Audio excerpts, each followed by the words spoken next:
Alright, ladies and gentlemen, I'm your host, Chris Crenshaw, and we are live from the 336 once again for episode 171 of the 815 Exchange, and welcome. Alright, welcome. I said it was going to be a big week. Boy, oh boy, do we have a big week. We had college basketball return along with everything that's going on in the NBA. We've got NHL stuff to talk about. That's going to be in the Roundup as there was no racing this week, which was very weird because it's been a very long time since we've had absolutely no racing. But here we are.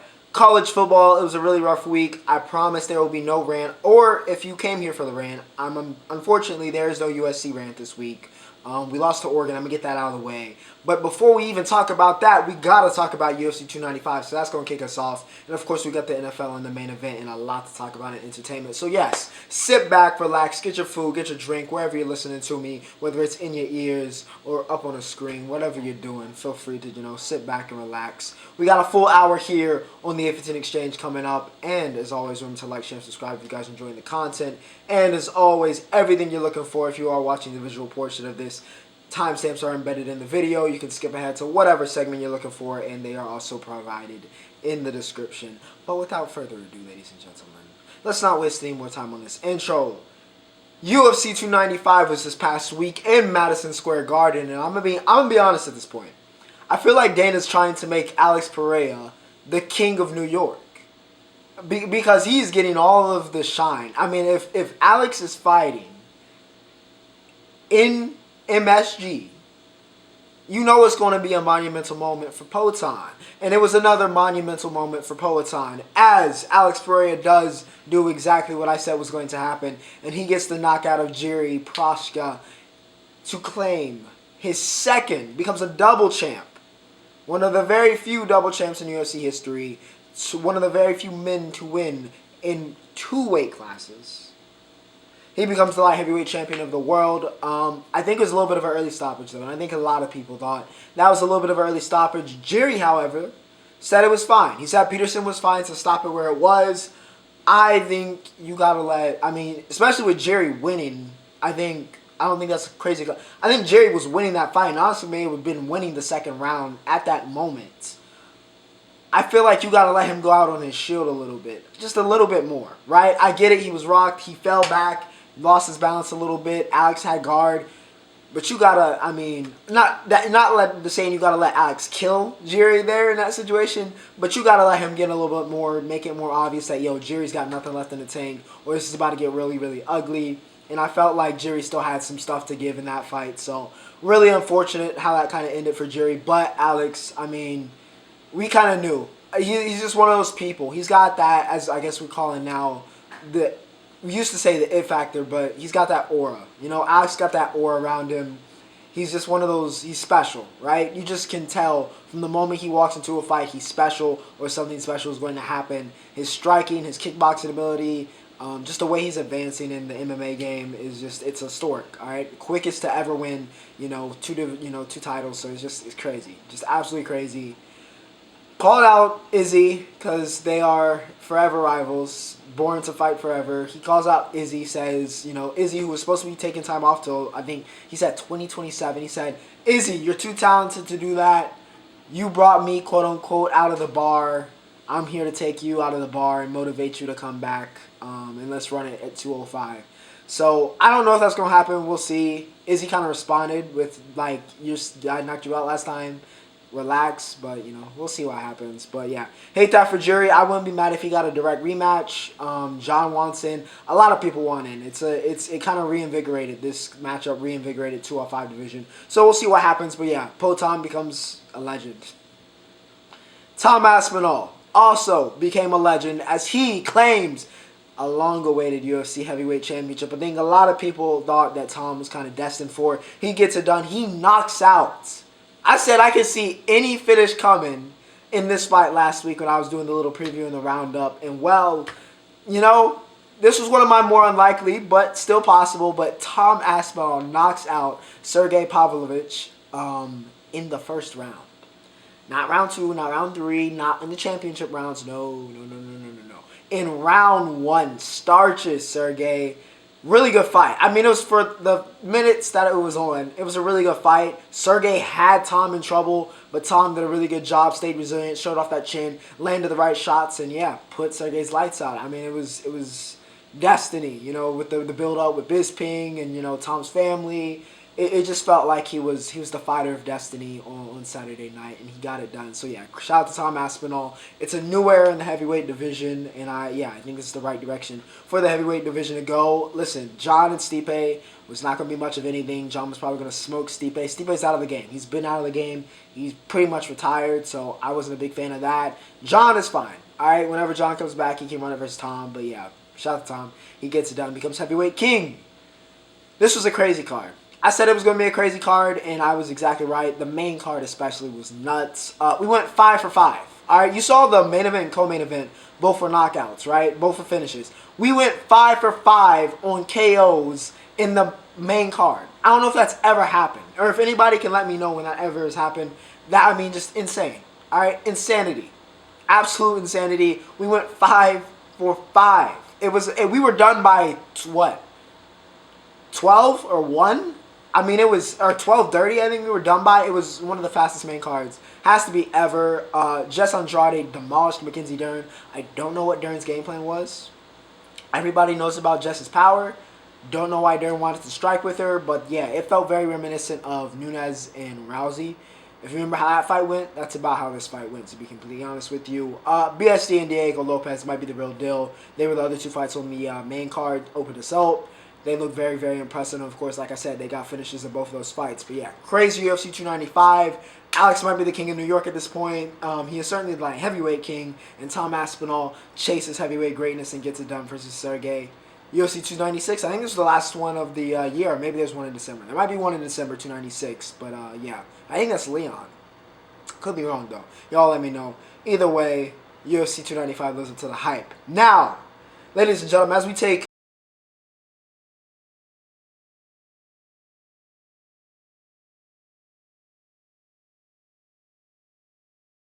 talk about here.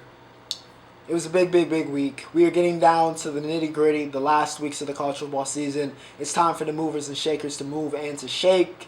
And it was a very, very big week for the Michigan Wolverines. All right, it was a massive week. It was their biggest test of the year, and just all of the storylines. All right, all of the storylines. Harbaugh gets suspended because of course, the Connor Stallions, the scandal going on with stealing signs, which I feel like is kind of, I don't know. I feel like I'm not spoiling anything here for those that don't play football, but I feel like stealing signs in college football is kind of like, I get kind of, I guess, the way that Stallions was doing it, that's illegal, but I feel like that's kind of part of the strategy in football, is kind of knowing what your opponent's going to do and knowing those tendencies, knowing those tells. Like, I feel like we do that as like a player in the game, like from a wide receiver's perspective, because that's what I was. Watching film or, watching during a game, you're looking at what the DBs are doing or what, signals, just so you can know what type of coverage is going on, so you can know how you might need to adjust a route or communicate back to your quarterback, how you might need to adjust a play. I feel like that's part of the strategy, so I'm kind of iffy on it, and apparently a lot of people have been doing it. So, anyways, but Harbaugh gets suspended. He can't coach during games. Very strange suspension, by the way. He can coach during the week, but can't coach during games. But nonetheless, and as they said on Twitter, honestly, if they wanted to punish Michigan, they should have just had James Franklin not coach. Because once again, ladies and gentlemen, Penn State has lost a big game. Michigan gets the win 24-15. They did not throw the ball in the second half. They had so little respect for Drew Allard and James Franklin that Michigan did not throw a single pass. They threw one pass, got called back for a penalty. So officially, they did not throw a single pass in the second half of this game against the top 10 opponent. That is crazy. All right, that is crazy. That is incredibly disrespectful to Penn State. It just kind of shows the respect level, right? Like, we're not threatened by Allard. We're not threatened by your offense compared to our defense. We're just going to run this ball out, and that's going to be game. We're going to rest. Our star quarterback, you've heard about all year, J.J. McCarthy. He's taking more of the shine from the running backs this year. He's going to throw 8 passes. Not a single one in the second half. We're not even setting up the play action. We're just going to run the ball. and you're not going to stop us. I mean, just incredibly disrespectful from Michigan. But yeah, shout out to, I think Shimon Moore, the offense coordinator, took over, had that very emotional and legendary now, I guess, or iconic post-game presser. That was really cool. Post-game interview on the field. I'm saying it was honestly, it was like Jim died. All right, Jim Harbaugh, by the way, is fine. All right, perfectly healthy. But as far as we know, but yeah, Coach Moore acting like he died, just like, yeah, it's for you, Jim, it's for you. So yeah, that was funny. But yes, James Franklin is now 3-15 versus Ohio State and Michigan. It's not great. It's not great. Blake Corum, welcome back. He never left. 145 and 2 touchdowns for him. That's 18 for the year. Matches his total from last year. And he was a Heisman candidate last year before he got injured, I think, in the game. So, yeah, that tells you a very quietly another elite year for Blake Corum. I don't care about whether he scores. He's a great goal line back. I think he's going to still do very, very well in the NFL. I'm very high on Blake Corum. I love production. If you produce, you should be able to produce at that next level, and I think Corum's got skills that translate. Will Johnson definitely has skills that translate. He's looking like cornerback 1, all right?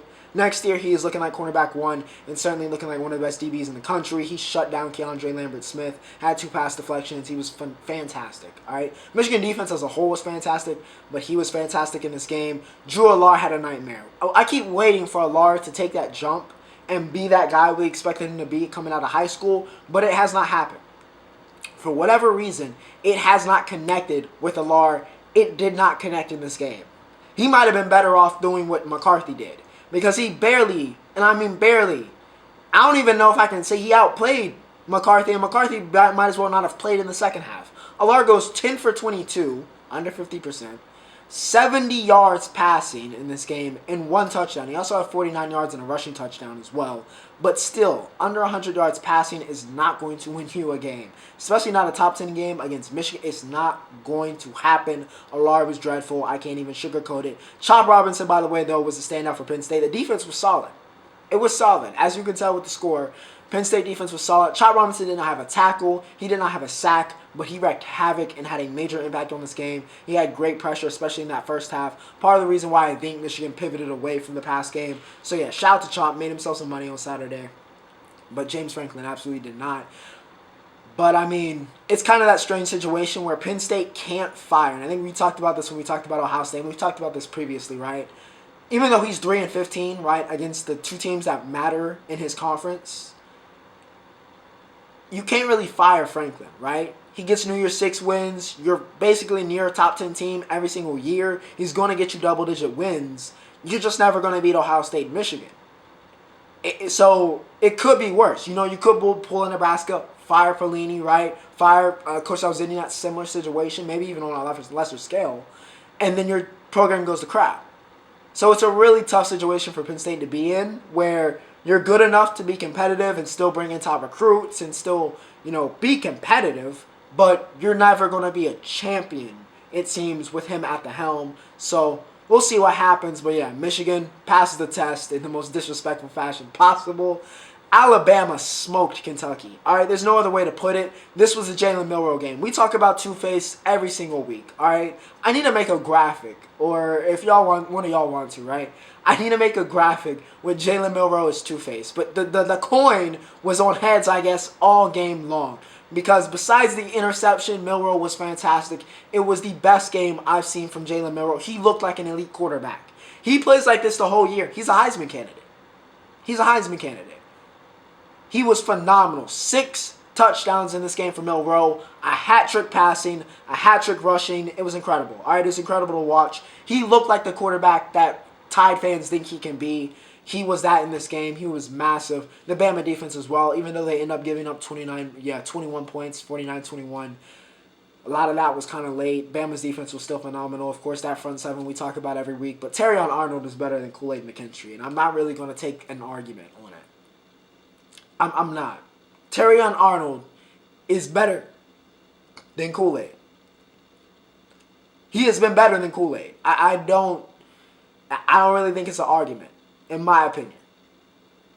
Arnold has been fantastic this year. A very, very, I don't know if he's in Dort convo, but maybe he should be because he's been great. But yeah, Bama, the Death Star, looks like it is fully functional right now. Milrow, though, even though I call him Two-Face and talk about his inconsistencies, like I said, best game I've seen him. He's grown. He's gotten better week to week to week. That's what you want to see from your young quarterback. And yeah, Bama, Saban, they're doing work. All right, they're doing work. They might creep into the playoffs again. Texas Tech upsets Kansas. We had 3 field goals in the last 5 minutes of this game. Kansas could not finish a drive to save their life. All right? They were a touchdown away from taking command of this game, but could not do it. Could not do it. Traded field goals, and what do I always say? You got to put teams away. They couldn't even get ahead. All right? And Texas Tech outlast them, and they pull off the upset. Garcia gets the 30-yard game winner. And again, prevent defense never works, by the way, and it did not work for Kansas. Taj Brooks, all right, there was not great quarterback play in this game, but the running backs were great. Taj Brooks for Texas Tech, 133 and a touchdown. DTD as well, I got to give a shout on the defensive side of the ball. He had 5 tackles, a sack, and a pick. Devin Neal for Kansas, he's been great. He's been the major consistent factor. You know, while the quarterbacks might be dominant one week, might be gone the next week, he has been the model of consistency, 137 and a touchdown for Neal. And like I said, poor quarterback play, and just Kansas could not finish. Could not finish, and Texas Tech did it for them. They get the win 16-13 and pull off the upset. FSU and Miami, man. What a crazy ending to this game. Emory Williams, filling in for TVD, right? TVD gets benched this week. He sat on the bench.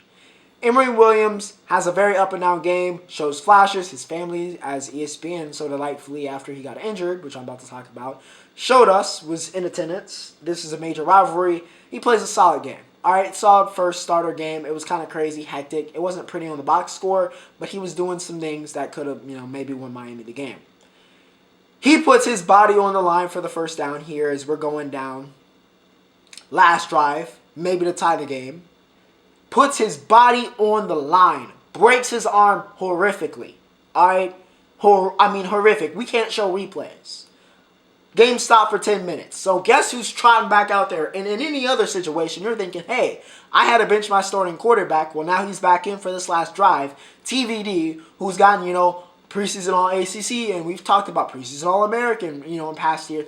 Hey, if any backup quarterback now to come in, you want TVD maybe. Nope.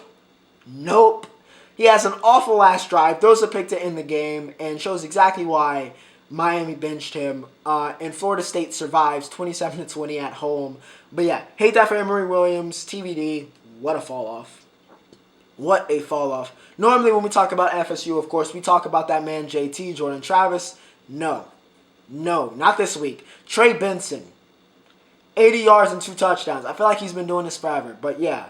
80 yards and 2 touchdowns. Benson carried the load in this game. Keon Coleman, by the way, took over in the fourth quarter. It was pretty quiet for the first 3 quarters of this game, but at fourth quarter, got the touchdown, that massive punt return that set up him getting the touchdown. He took over.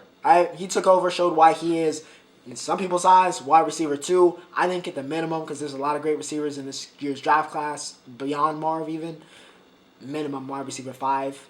He's special. All right, he's special. He showed why in this game. He was big. Kalen DeLoach, by the way, was a monster on the defensive side of the ball. He was giving Miami problems. 10 tackles and 2 sacks for DeLoach. Jacoby George for Miami, though. 5 receptions, 153, and 2 touchdowns. With Ristopo having the worst game I've seen from a receiver since probably earlier in the year. And Kadarius Toney.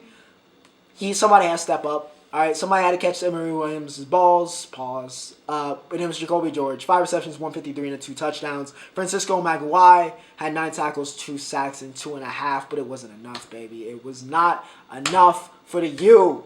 TVD is just not that guy in Florida State. They got guys. They remain undefeated and still lead the ACC. See you in the ACC Championship. Massive Pac-12 matchup is what we go to next. We go to Washington and Utah. This game, you know what? Utah's defense is always kind of going to give them, which is kind of crazy because usually we say, the offense, right? It's the offense that's always going to keep a team in a game. But Utah's defense, I guess, always kind of gives them a chance to make something happen in a way. And they did not give them a chance in this game. No, it was the offense for Utah, which is kind of insane considering the stakes of this game. But Washington also survived. It was very eerily. It was very eerily similar to the Florida State-Miami ending. except Barnes was already the backup, and it's basically the start at this point because I don't know if Rising's coming back. But, yeah, he throws a pick to end the game on the last drive. So, yeah, very similar ending, honestly, to the FSU. Considering they also finished pretty close to each other. But anyways, Washington gets the win, 35-28. Michael Penix. Now, I'm going to read you these numbers, and you're going to be like, yo, Penix for Heisman. He's still natural, normal Michael Penix week. Yeah, 332 and 2 touchdowns. Hold. This was not a great game for Michael Penix. The numbers look good. The box score looks good. But this was not a great game. Penix was off in this game. All right, he was off. He got bailed out by a lot of great receiver play, whether it was from Jalen Polk, the man number 1 who I'm about to talk about, or whoever. All right, got bailed out on a lot of throws. It was just a lot of great catches. So commend his weapons this week for getting it done. But Penix didn't, do anything to lose the game. But it was not his finest. He was not his crispiest, and it certainly wasn't a Heisman-worthy performance for Michael Penix, despite what the numbers might say. Not saying that the numbers lie. He still had a good game. But, if you're thinking, yo, another great game for Penix, I don't know if I go that far. Dylan Johnson continues his rampage, though. 104 and a touchdown, but he wasn't the guy. All right? Even DJ wasn't the guy. No. The guy was Rome Odunze. Big Rome. Uno. Number 1. The number 1 receiver for Washington looked like the number 2 receiver in the college game because Marvin Harrison still went off this week. He had a hat trick. Don't get it messed up. But Rome looked like that guy. All right, he had 3 receptions, 111, and 2 touchdowns. It felt like he had 10. All right. Every time there needed to be a big play or a touchdown or somebody needed to come through for Washington, it was not the archer. No. It was the man who receives the arrows because he was catching everything. Every single big moment and big play that needed to happen, it was Rome. It was Rome. Whether it was drawing a pass interference or catching a touchdown or whatever it was, Rome made it happen. This game had me feeling like Rome Odunze for Heisman. Forget Michael Penix, okay? He won this game for Washington. 3 receptions, 111, and 2 touchdowns. They could not cover him. Could not cover him. Felt like way more than 3 receptions. But I guess it felt like he scored every play. So that makes sense. Bryson Barnes, despite that interception, had an okay game. 267, 2 touchdowns, 2 picks. You want to clean that up. And, maybe you think if Cam Rising played, maybe we win this game. But I guess we'll never know. I guess we'll never know. Vale, however, did his best Rome impression, by the way. Devon Vale had 5 receptions, 145. He was that guy on that side for Utah. Sione Vikai continues to be arguably the best two-way player in America. Even Travis Hunter. Well, actually, Trav had a great game this week. So, still Trav and then maybe Sione. But those are probably the top 2, if we're being honest. 4 receptions, 67 yards, and a touchdown for him. Oh, and by the way, he's still playing at a near All-American level as a safety, by the way. 4 tackles and a sack. All right, he's a beast. All right, another week, I'm giving Sione Vikai his flowers because he deserves them. JQJ, Jaquaden Jackson had 2 touchdowns in this game. Of course, the thing that almost lost Washington this game, ironically enough, Alfonso Tupatola, or as social media knows him because his name is far too foreign, far too long. Number 11 for Washington, the DB, gets was it a fumble recovery or I think it was an interception. He gets an interception, which for all intents and purposes should be his first career touchdown. Pick 6. He pulls off the worst. Now, we've seen it before, Deshaun Jackson. Hell, we saw Utah do it against Washington, I think, a couple years ago. But this was the most egregious early ball drop celebration I have seen ever. He was not close. It was not close. It wasn't like a bang bang where you're like, yo, he might have not got it. It was so blatantly clear that he did not get that ball over the line. He dropped it damn near at the 5. It was closer to the 5 than it was to the end zone. And then his teammates ran past like, yes, like they didn't see it. They were too locked into the moment. It was hilarious. And honestly, Utah, again, the smarter decision, which is what they did, which is to fall on it. But honestly, I might have picked that up and took that to the crib.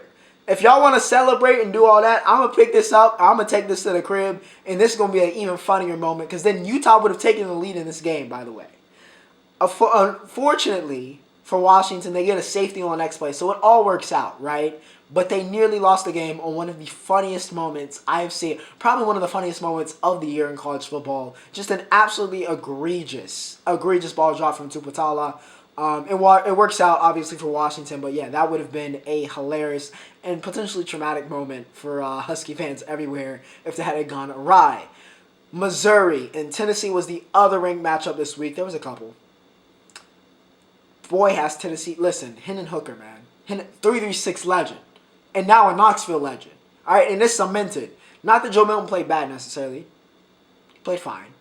But boy, oh boy, it's just a difference. All right, it is a difference. I mean, it's not the only one. No Jalen Hyatt. No some of those, defensive starters. But Tennessee is a completely different... I mean, they're still a pretty good team. But they are nowhere near elite, which is what they were last year with Hendo.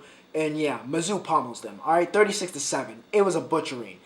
Cody Schrader was a Division II transfer, and now he leads the SEC in rushing. And if Jaden Daniels wasn't Jaden Daniels, I would be saying Cody Schrader had the best game this week from a player. 321 yards total for Schrader in this game. 205 in a touchdown. That's 205 rushing and a rushing touchdown. But oh, by the way, 5 receptions, 116 receiving. It was like watching CMC at Stanford, except he was wearing black and gold. An immaculate performance from Cody Schrader. Once again, by the way, I don't need to say it anymore. I hope you're woken up after this performance against Tennessee. I've been saying it for weeks, but I'm going to say it again, and I don't really think I need to say it anymore. The most underrated player in the country is Cody Schrader. Put some respect on his name. Put some respect on his name. Every single week, he has produced. And once again, big-time opponent, big game. He leads his team to a dominant performance. Cody is that guy. He's him. All right? He's him. Him of the week. Well, besides what JD did. So we'll talk about it. But him of the week, Cody Schrader. And yeah, Tennessee. It's a rock. I don't not fire Pruitt or anything, but yeah, it was gonna be a rebuild. Oklahoma State. Now, hopefully, after me boosting up Cody, what happened to Ollie Gordon this week does not happen to him next week. But boy, oh boy, Oklahoma State upsets everybody, takes out Oklahoma. I mean, they're just humiliating everybody. So naturally, it's time for them to just shut it down. All right, Gunny said, let's shut it down. And UCF always just has, at least this current area of UCF, has this thing where there's just one game where they go nuclear. Every single year. With JRP, there's just one game every single year where they just go nuclear and they're unstoppable. This was the game. Never would expect, but this was the game. All right, JRP goes 373 yards and 3 touchdowns. He gets the hat trick. It's a lot of hat tricks in this game, by the way. RJ Harvey, 206, hat trick. Javon Baker, by the way, if you remember that kid that was, Cam Newton's 7-on-7 team that committed to Alabama, walked around with the Chucky doll. Yeah, he's at UCF now. He's still hooping. 4 receptions, 112 for him. Kobe Hudson, 3 receptions, 96 yards, hat trick. Damari Henderson, by the way, as well for UCF. Because, it was on the defensive side of the ball, too. 2 picks. Alan Bowman had the wrong type of hat trick in his 15th year of college football. 3 interceptions. I mean, hot garbage. Hot garbage. They shut down Ollie Gordon this week. All right, his worst game of the year. 12 carries, not 17. 12 carries, 26 yards for Ollie. Yeah, we won't be talking about him in a positive light this week, even though it wasn't completely his, obviously, if your running back has 12 carries, 26 yards, then your O-line didn't do anything, which is essentially what happened. Oklahoma State completely combusted in this game, and UCF went nuclear. Like I said, JRP went off, RJ went off, Javon went off, Kobe went off, Damari went off. UCF went off. All right, just an insane game. They just ridiculous. All right, Georgia also. All right, the humiliations are not over. The blowouts are not done. Okay, Georgia beat the brakes. All right, they beat the brakes. The brakes off of Ole Miss, which is somehow surprising and completely not surprising because, of course, Ole Miss, once they hit like a certain level, it just all falls apart. It fell apart in this game. All right, Georgia, I don't know if they felt disrespected. I don't know what it was, or Kirby Smart was just like, it's time to remind them who we are. Or maybe it was the fact that Brock Bowers was back. They just destroyed Ole Miss. All right, This game was competitive in the first quarter, and then after that, it was wraps. Carson Beck, still not a Heisman contender. 18 for 25, 306, 2 touchdowns and a pick. Kendall Milton, boy, oh boy, oh boy. 9 carries, 127 and 2 touchdowns. DeJuan Edwards had 59 yards and 2 touchdowns. They had 300 rushing yards as a team. Ole Miss looked like USC. I mean, the defense looked like USC trying to stop the run in this game. It was bad. All right, it was bad. Georgia ran wild. Brock Bowers, like I said, he returned and got in the box because, of course, he did in his last game at Georgia, or last home game, should I say, at Georgia probably. Quishon Judkins kind of held it down for Ole Miss, but it wasn't enough. He did have 2 touchdowns, but yeah, Georgia just destroys Ole Miss. All right, the beatings are over because Texas nearly choked. Of course, Texas nearly choked. Naturally, Texas almost choked to TCU. All right, they were up well ahead going into the fourth quarter and shit bricks. All right, just completely crapped themselves. Feces all over the floor. Moment got too big, and TCU nearly walked them down. Quinn Ewers returned in this game and had a very sophomore year Quinn Ewers type game. 317, 1 touchdown and a pick.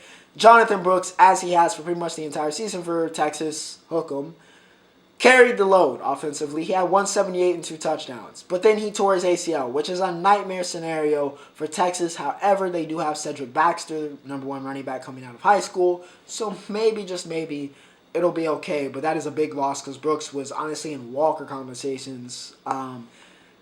Because he's been great. He was the number 1 running back, according to Mel Kiper in the draft. So yeah, just a really tough situation for him. You hate to see it.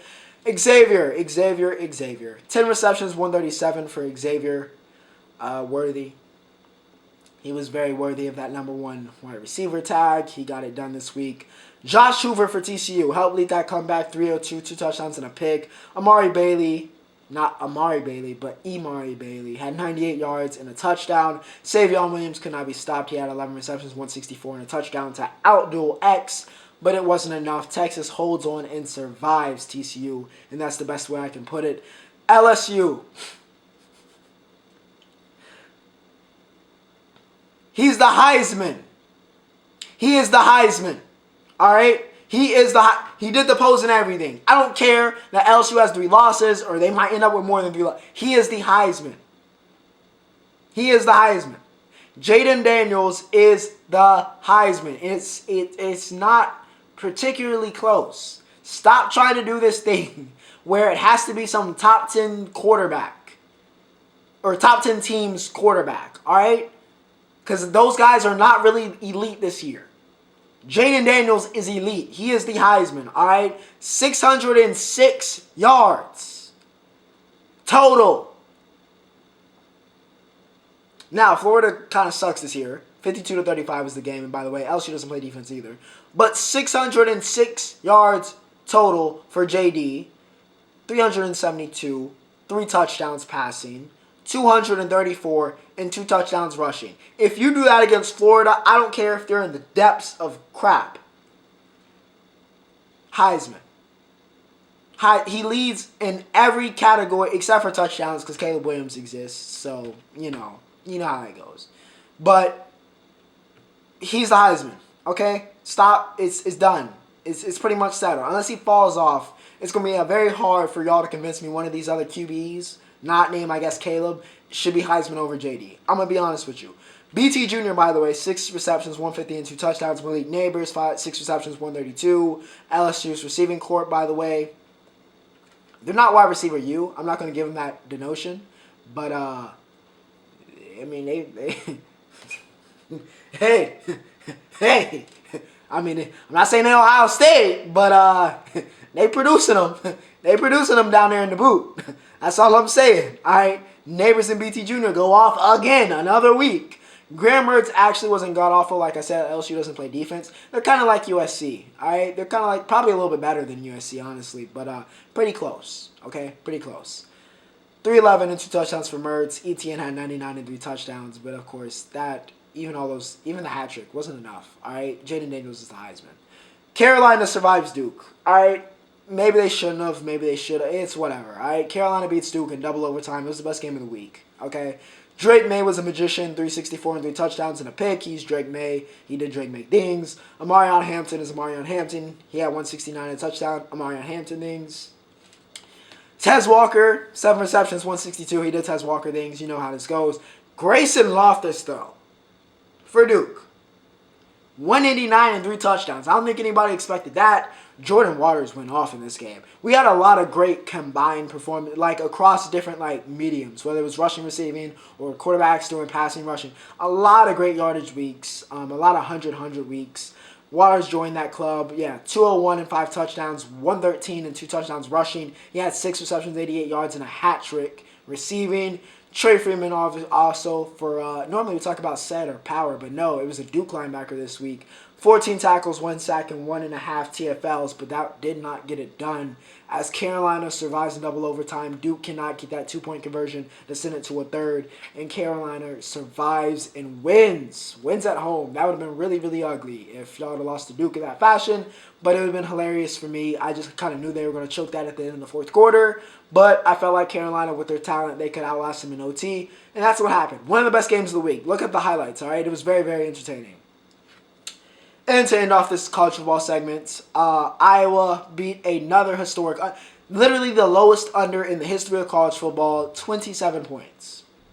And Iowa still beat it. All right, they still beat it. They even scored over 20 this week and still beat it because that defense is a godsend and that offense is bad for the eyes, to put it mildly. Very, very bad for the eyes. They play Minnesota next week, and I think that's going to be even lower. They've hit a historic under, by the way. The over-under has been historically low for them, I think, 3 times this season. They've hit the under every single time. It's free money. It's free money. Iowa and the under is free money. Yeah, madness. Jimbo Fisher gets fired. Actually, both coaches in that Texas A&M Mississippi State game got fired, which is kind of funny.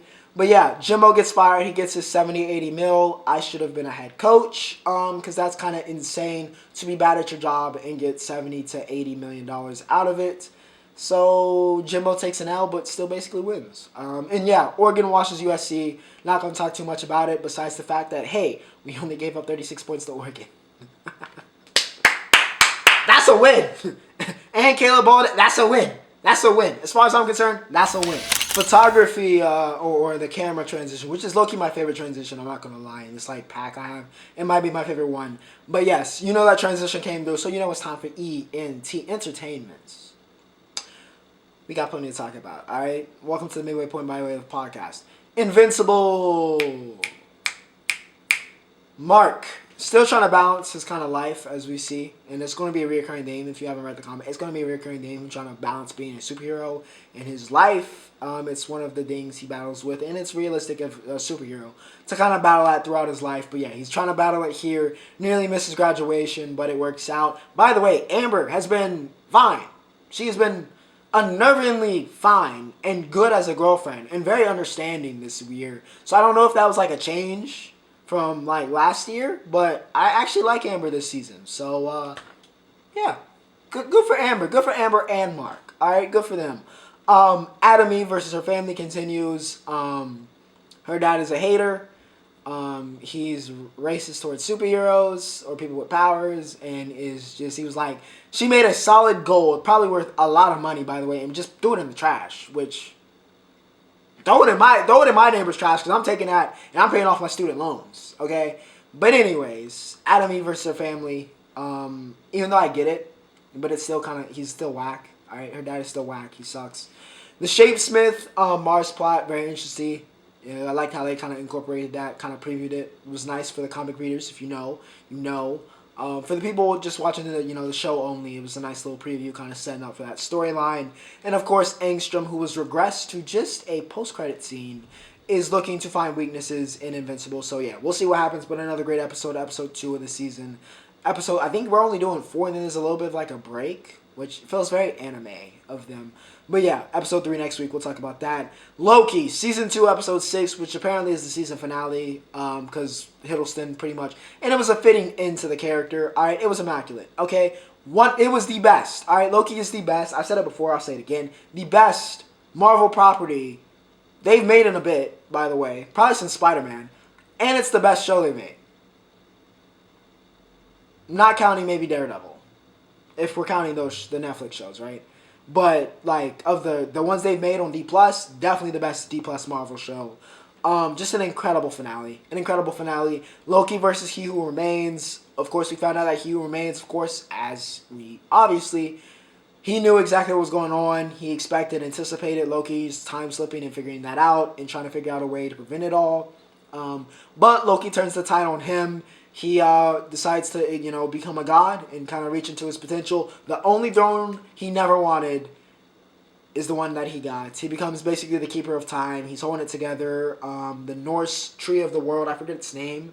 I don't want to butcher it by trying to guess it. But he basically becomes that at the end, but he is alone. So it kind of is a bittersweet for Loki, but fitting. It's a fitting for the character. In the way we've gone, it was a fitting into his development, and it was the perfect ending for Loki as a character. One of the most iconic characters we've gotten from Marvel, and probably, honestly, I dare say of all time. It was an all-time great character, and this was a fitting end. It was just a really, really good finale, a very fitting finale, and yeah, Loki, great TV show. Watch it if you haven't. It's got Michael's. Even if you're not a comic book fan, of course it enhances if you know the backstory and his history throughout the what's happened. Even though I think they recap it very well, especially in season 1. Watch it anyway, because it's a very good narrative on its own, and yeah, just really good. I'll miss it. I'll miss Hiddleston as Loki, and yeah, just a really good show, man. Really, really good show. Music. We had Too Good To Be True. The Meek Mill and Rick Ross collab album finally dropped. I'm going to give it I'm on first listen still. It was very good. I'm going to give it an 8.4. I'm going to give it an 8.4. It was a good album. It wasn't in the elites, but it was better than I thought it was going to be, actually, for Meek and Ross. There were very few songs that I just outright was not feeling.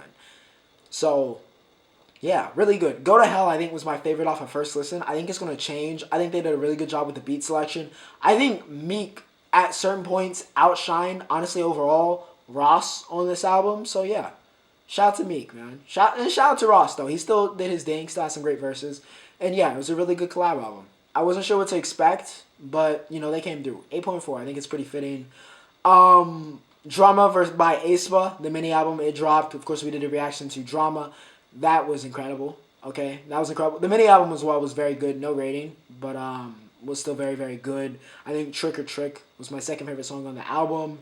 And yeah, it was the goods. But Drama was special, alright? Go watch that reaction. I was flustered, alright? Still flustered. I spent the weekend listening and watching other people's reactions and stuff to that song.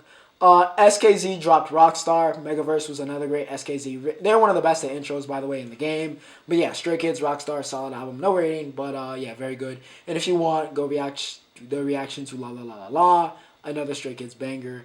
But that was entertainment. And of course, that brings us to college basketball. Let's get it underway.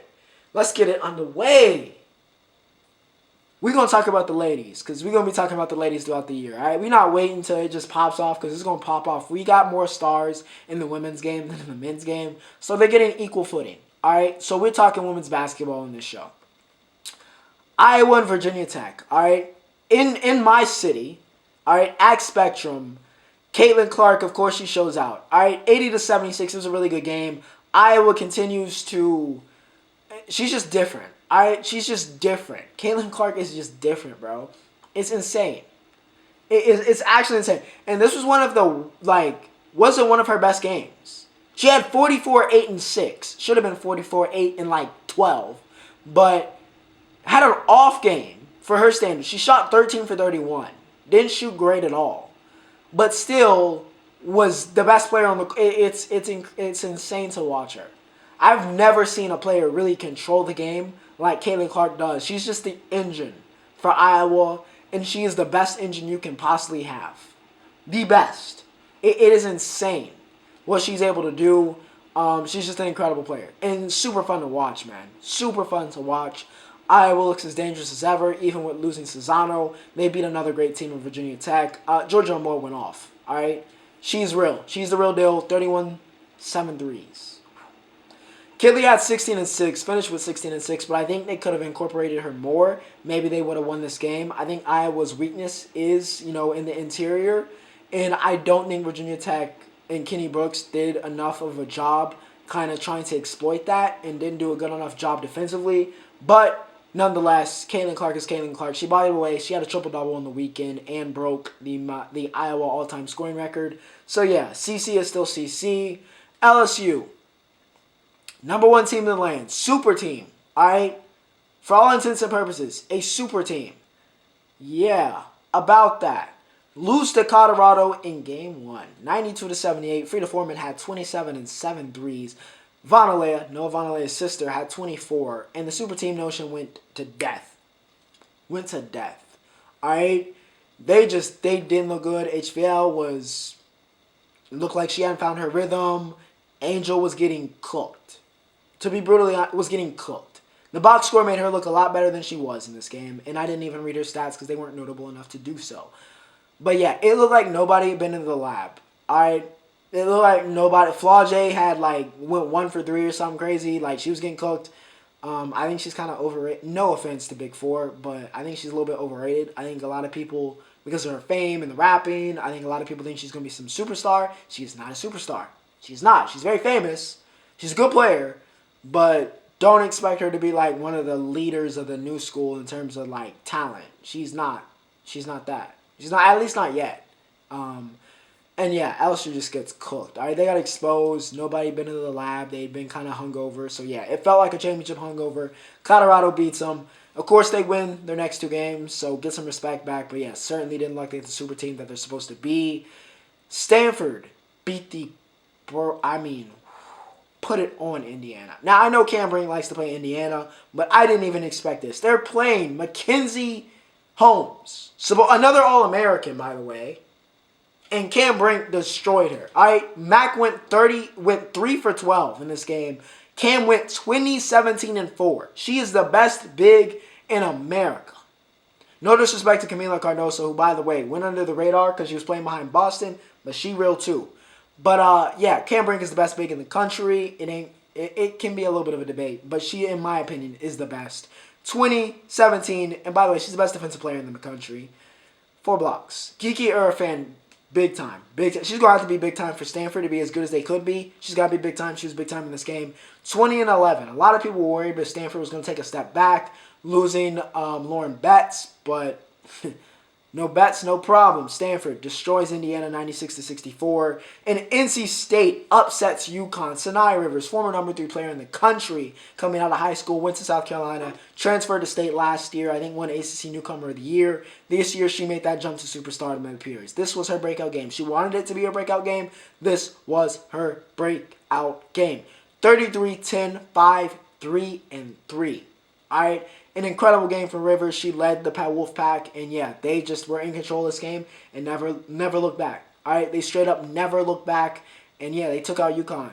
UConn, who a lot of people were like, yo, UConn's going to be back this year. They didn't look back. We might need to have a conversation about Azzi Fudd as well. She did not look like who Azzi Fudd was, rumored to be. Paige is still Paige, all right? She had 27. She was the model of consistency. She looked okay. She looked good. She looked like Paige. But everybody else, Aaliyah Edwards had 21, but everybody else, missing in action. So maybe UConn, with having Paige back, they got to figure some stuff out, being healthy. But yeah, State should have been ranked. Sanaya Rivers, she real. Very, very real. And of course, because I'm not a sore loser, Arizona beat Duke. Okay, Arizona beat Duke, 78-78. I'm honestly not that mad about it. The only thing I'm mad about in pertaining to this game is that people are acting like Caleb Love went off in this game. He shot 3 for 10. For the most part of it, he almost shot Arizona out of this game, as he did many times for Carolina. He almost shot them out of this game, but because, he made a few plays here or there and did the little wave, and because he's got history with us, people are acting like, yo, Caleb Love does it again. He's Duke's daddy. So if I go out there, shoot 1 for 10, get a key steal, key block, and I wave, am I the player of the game?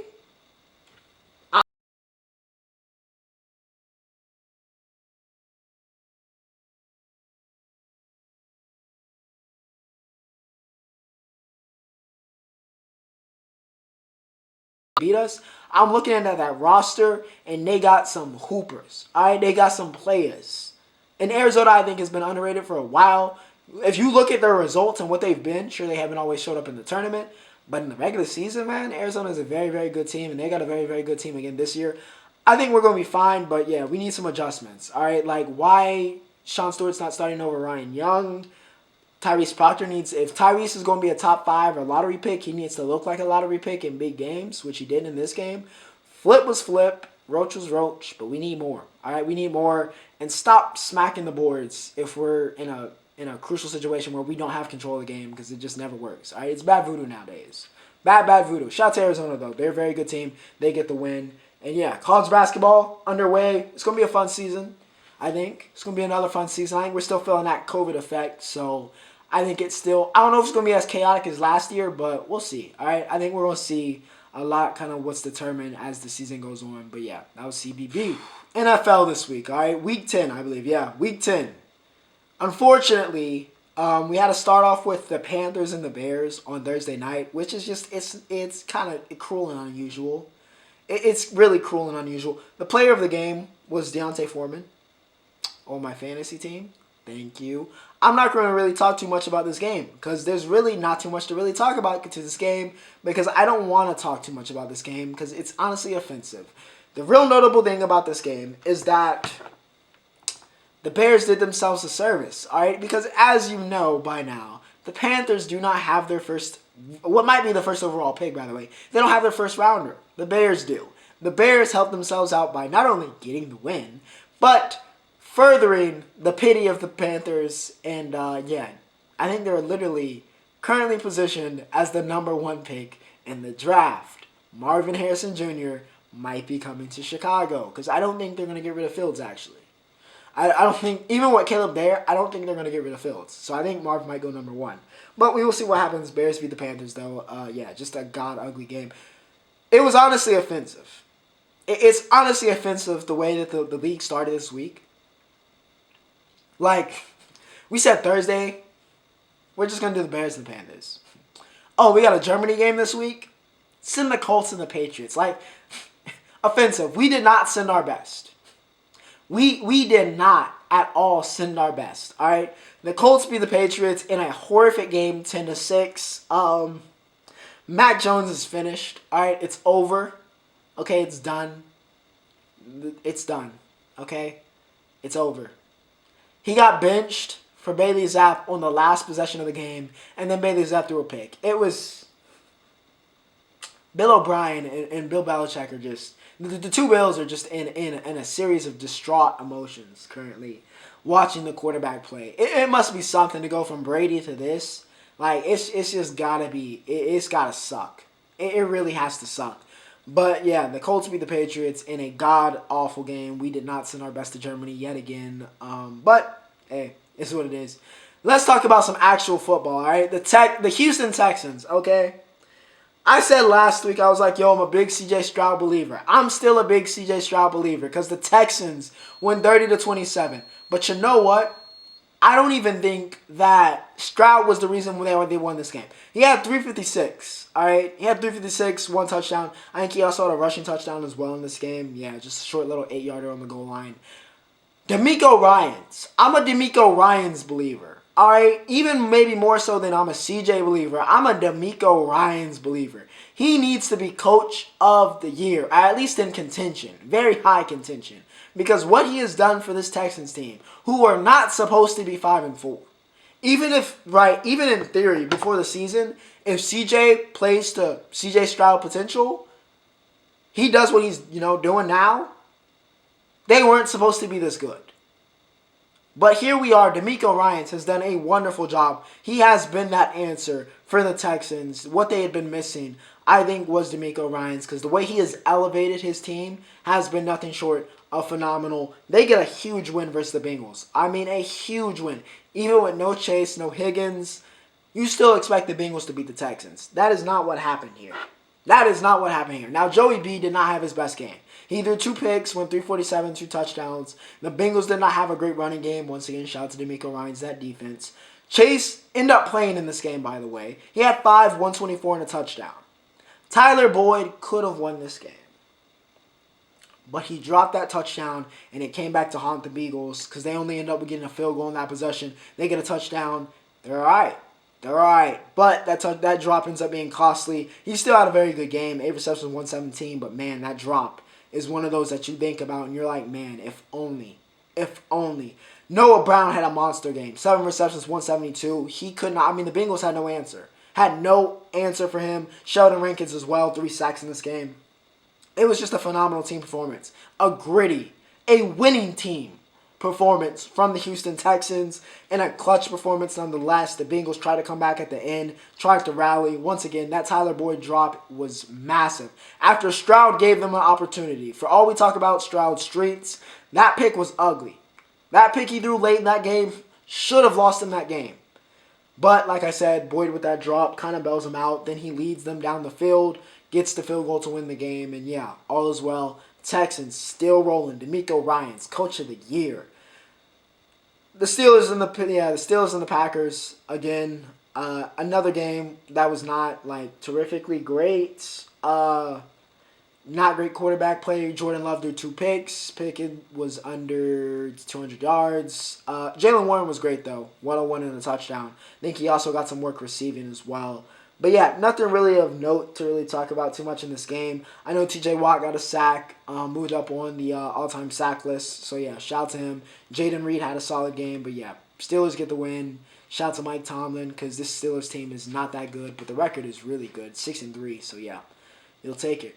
You know, I don't wish ill on anybody, but maybe just for the sake, just for the sake of Will Levis's career, maybe Gia Duddy should break up with him again. All right. Because he's looking like Will Levis. He's been very Will Levis since that one magical game. Nothing was the same. All right, he used all of his power for the year and is looking like.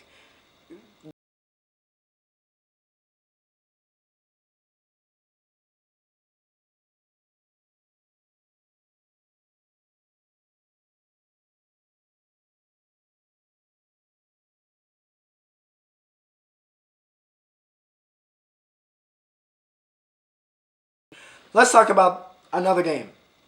Another upset. Another top team falling.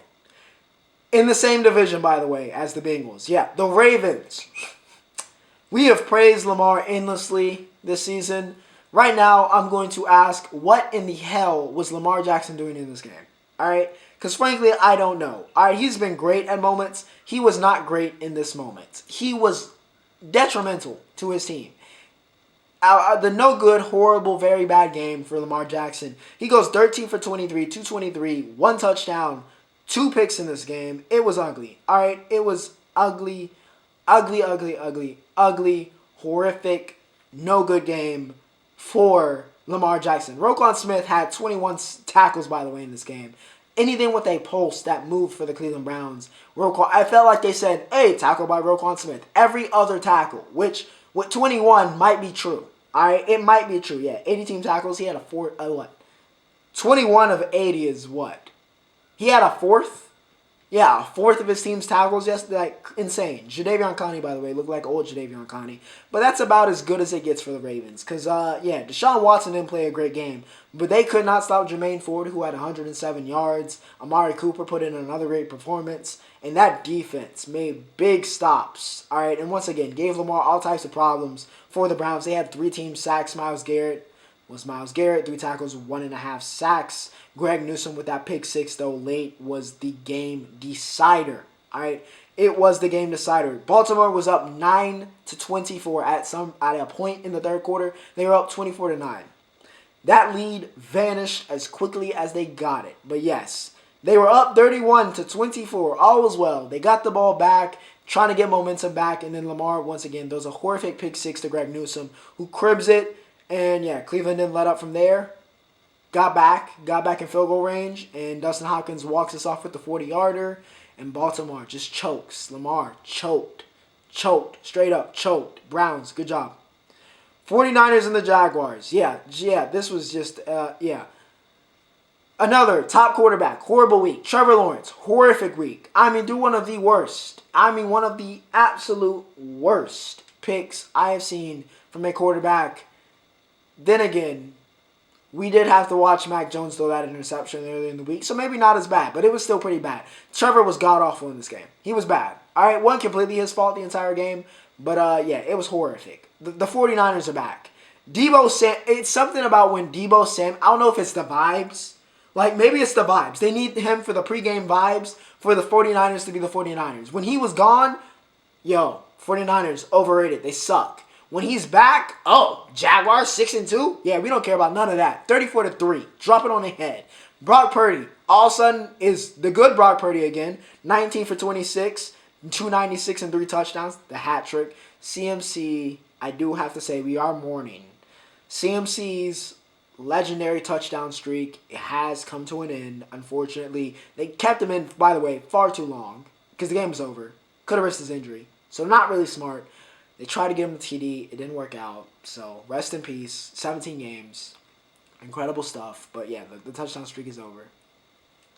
But George Kittle's back. 3 receptions, 116 and a touchdown. Brandon Ayuk, 3 receptions, 55 yards and a touchdown. But like I said, Debo didn't even go off in this game, but it was like having him just, I don't know. It's the vibe. I guess it's the vibe for San Fran.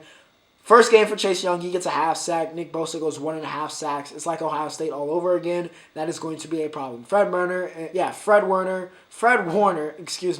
and Talona get interceptions of Trevor in this game. And like I said, Trevor played awful. ETN played awful. Olakon was the only person with a pulse for Jacksonville. And yeah, 49ers destroy him. Vikings, Josh Dobbs. The Josh Dobbs assault continues.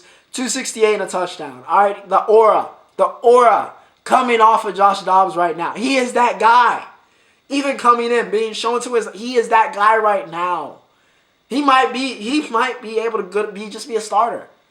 They might not need to get another quarterback. It might just be Dobbs. They don't even got Jettas in there playing this well. But yeah, Dobbs continues to be the greatest backup quarterback in the history of backup quarterbacks. Derek Carr got knocked out with a concussion in this game. That is a very poor choice of words. I'm so sorry. That wasn't even really funny. That was a really poor choice of words. He got knocked out with a concussion. But Carr gets taken out of this game, so wishing him the best. Jameis Winston comes in, and if, Jameis got a Jameis, baby. Jameis got a Jameis, 13 for 25, under 200 yards, and, everything's got to be balanced. 2 touchdowns, but he got to throw his 2 interceptions. That's Jameis. It's Jameis. Jameis got a Jameis, man. Olave played a solid game, and it still felt like he could have done more, which is pretty much the summary of Chris Olave's season. But yeah, Josh Dobbs continues to be that guy. Again, over 300 yards total, 2 touchdowns. He's been him. TJ Hawkinson was also him in this game. 11 receptions, 134 and a touchdown. He carried the load for the weapons for the Vikings, and they get another win, man. After a really rough start to the season, and with Kurt going out, you thought, man, this could go really awry for Minnesota. With Dobbs in, they've been good. And it continues. The Cardinals get it done late versus the Falcons. Kyler made his return, and we had a lot of game winners. All right, there was a lot of game-winning field goals this week. That might go in the title. But yeah, Prater hits the game winner here. This game went down to the wire, okay? Desmond Ridder came in for Taylor Heineke, who got knocked out of this game. He comes in and actually plays well. Nearly wins the game. But then, prevent defense never works. Cardinals get down the field. Kyler puts them in position. And that is why he is the franchise quarterback. We'll see. All right, he did throw an interception this game. That was not great, but a solid comeback game for Kyler. He did get a touchdown rushing. He did show off some of the magic that we've come accustomed to with Kyler Murray. So we will see. But, they get a win. They get a win, which was very necessary. Very, very necessary for them. The Falcons, regression back to the mean.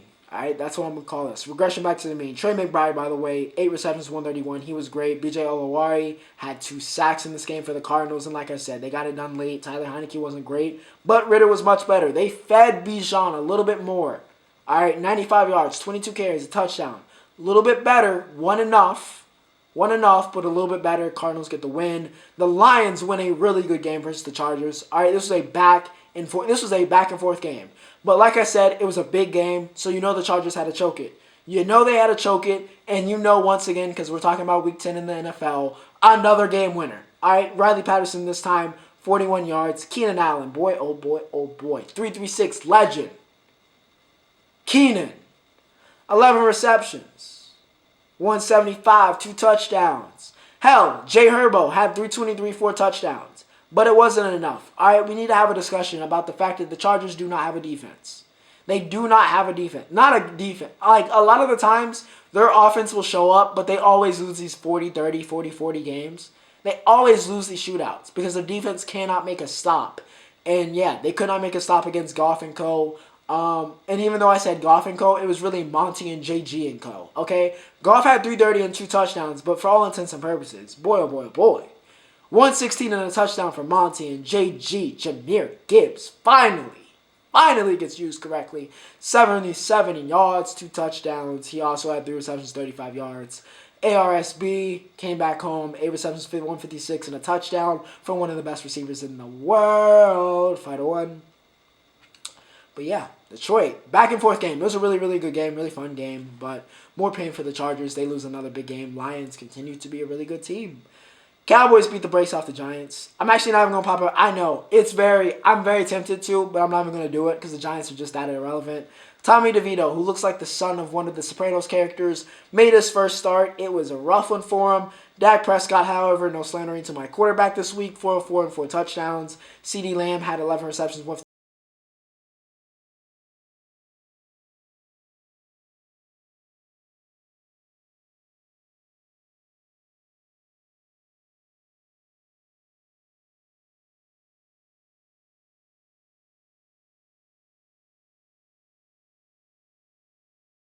there.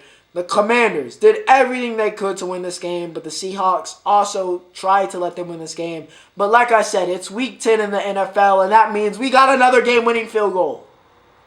Jason Myers from 43 yards. I like how they're getting progressively, like we start off at 30, and we're getting progressively deeper and deeper and deeper with the game-winning field goals. It's kind of funny, but another game winner here, another really good game. All right, went back and forth, but Seahawks get it done ultimately. Geno goes 369, 2 touchdowns. Sam Howell had a really good game as well. 312 and 3 touchdowns for him. Brian Robinson Jr. goes, I think that's 150-something yards. He had a touchdown receiving, including that long 51-yarder. That was massive. Jamin Davis was great defensively for Washington, but that was about it because they kind of crumbled. They started off the game really well, but Seattle got into a rhythm, and they just could not get out. Tyler Lockett had no catches, I think, and really to the second half, and then he became unlocked. No pun intended. 8 receptions, 92 yards, and a touchdown for him. And yeah, Seattle gets the game winner. They win. The Raiders win 16-12. Yeah, no game winner here, and nothing really to talk about besides the fact that these two teams suck. And the Jets are in pain, but the Raiders and Antonio Pierce continue to win games. So congrats to Vegas. You'll take the W. Jets, just more pain. But you know what? A-Rod and whatever secret treatment he's doing is working because it looks like he'll be back sooner than later. But yeah, that's about it. Now, with that said, ladies and gentlemen, we have reached the Roundup. Sixers, you're free. All right? Sixers, you are free. Not only are you 8-1, and not only did you win another game, but Tyrese Maxey drops 50, and James Harden is off your team. James Harden was the problem, by the way. The Clippers, by the way, are three straight losses, 0-3, since he arrived in Los Angeles. While the Sixers couldn't be better right now. It couldn't be better, and Embiid's leading the league in scoring. It's just bliss. All right? It is just straight bliss for the 76ers. Maxey's balling out. Harden, like that announcer said, he said everything I need to say. I'm not even going to rant. He was the problem. It's true. He is washed. He is washed. I wonder how he's going to force his way out of Los Angeles. Bedard is scorching hot in the NHL. The generation rookie has looked all parts of that. He had 2 goals for the Panthers. By the way, it wasn't enough. The Panthers ended up getting the win. I have to say that because I work for their affiliate. But, yeah, Sam Reinhart was dominant in this game. He had 2 goals and 2 assists. But Bedard, he has been hot. I think 6 goals in his last 6 games. He has looked every part of the generational player that he was hyped to be. And, yeah, you got to love that if you're the Blackhawks. Unfortunately, he took the L here, but he's looked really good. Of course, in the NHL right now, Vegas and Boston are running the show. They are off to scorching hot starts. I think Vegas has like a 1-point advantage, but Boston still, I think, is at like 26-25. Only like 2 losses between them. So, yeah, they've been looking really, really good. Vegas defending champions. Boston trying to get back. So, yeah, hot starts for them. Joker clinches his #1 ranking at the ATP Finals. Of course, that last end-of-the-year tournament is going on in tennis. I expect Joker to win. And yeah, with his first round win, he became, another #1 ranking. I think he broke the record. And if he wins this, he breaks the record for ATP Finals wins with Fed. So yeah, more records for the GOATs. Gotham FC takes out the OL Reign in the NWSL Finals, or Championship, should I say. Of course, it was headlined by the fact that it was Ali Krieger and Megan Rapinoe's last game. Unfortunately, Pino, I think, blew out her Achilles 5 minutes into the game, so that kind of sucks as a way to end. But happiness for Krieger as she does go out a champion. Lynn Williams and Rose Lavelle were both big time in this game, as you would expect from the two stars. And yeah, Gotham gets the win. Congratulations. I think that's their first NWSL title. And yeah, shout out to Krieger. She gets to go out a champion. Sucks that Pino went out like that, but hey, what you gonna do? But to end off 171, Mbappe and Holland, they are on goal scoring rampages. Holland in both the CL and in the Premier League, he is leading once again, doing Erling Haaland things. Mbappe had a hat trick, and his coach thought he could have done better, which is pretty much the story of Mbappe's career. He needs to start getting it done in the Champions League. He's kind of slacking off. Killing League One, though. I'm absolutely butchering League One. But yeah, he's got to get it going in the Champions League for PSG. But Mbappe and Haaland looking like Mbappe and Haaland for all intents and purposes. And with that said, ladies and gentlemen, I hope you guys enjoyed. Felt like this is a really good episode. And yeah, probably a very long episode. But nonetheless, we are done. Episode 171. Hope you guys enjoyed. See you next week, or see you for the reaction videos. Ocho signing off.